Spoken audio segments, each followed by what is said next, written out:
என்னை எவ்விதத்தில் எப்பாடுபட்டாலும் கழகத்திலிருந்து வெளியேற்றிவிட வேண்டும் என்ற சிந்தனையோடு தான் எடப்பாடி பழனிசாமி செயல்பட்டார்.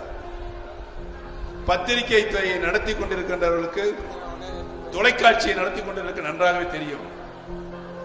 அரசாங்கத்தினுடைய அதிகாரிகளை எல்லாம், செய்தித்துறை அதிகாரிகள் எல்லாம் எனக்கு மாறுபட்ட கருத்தாய் செய்திகளை வெளியிட வேண்டும் என்று வற்புறுத்தியதன் பேரில் கடுமையாக விமர்சனங்கள் என்னை பற்றி பத்திரிகைகள் எழுத வைத்தார், தொலைக்காட்சிகளில் பேச வைத்தார், பேசுகின்றவர்களுக்கு பணம் கொடுத்து எழுத வைத்தார். இப்படிதான் நடந்துச்சு. நான் பொறுமையா இருந்தேன். என்ன வேணாலும் செஞ்சுட்டு போவேன்.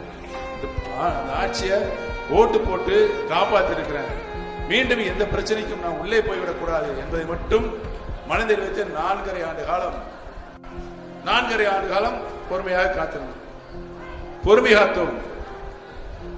நான் வெளியே வரும்போது எல்லாரும் சொல்லுவாங்க, இந்த தண்ணி பாட்டில் கொண்டு எறிஞ்ச பொதுக்குழு அப்பெல்லாம் முடிஞ்ச பிறகு நாங்கள் வெளியே சொன்னாங்க, அண்ணே நீங்க ரொம்ப பொறுமையாக காத்துட்டீங்க, ரொம்ப பொறுமையா இருந்துட்டீங்க, ரொம்ப பொறுமையா இருந்துட்டீங்க.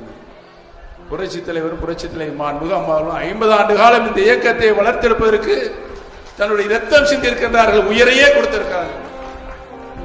அப்படிப்பட்ட இயக்கத்திற்கு இடையில் எந்த இடையூறும் வந்துடக்கூடாது என்ற நிலைதான் என்னுடைய நிலையாக இருந்தது.